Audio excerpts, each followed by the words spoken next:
Welcome to Kenton's videos. Enjoy the video. You already cleaned the blade and set the sharpener on a steady surface. Now start with the correct grit.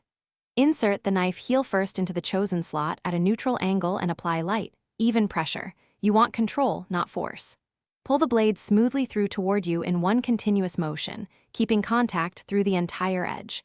Repeat 6 to 10 strokes for 1000 grit. Once done, wipe the edge and check for burrs before moving to finer grit. After initial shaping, switch to the finer polishing slot to refine the edge and remove the burr. You should use lighter pressure and a steady, consistent stroke speed. This polishes micro serrations into a razor edge. Make full-length strokes from heel to tip and alternate sides every stroke or every 2 strokes to keep the edge centered. Once you've done 8 to 12 passes per side, test on paper. A clean slice means you're ready. If not, repeat a few gentle passes.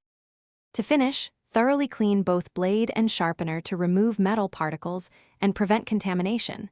Dry everything before storage. Hone the edge with 3 to 5 light passes in the honing slot or on a ceramic rod to align the edge. Test by slicing paper or a tomato. The knife should cut cleanly. If you notice chipping or unevenness, stop and return to the coarser slot with very light pressure to re-establish a uniform bevel. Then repeat polishing steps to restore the edge. Thanks for watching. Consider subscribing if we helped you.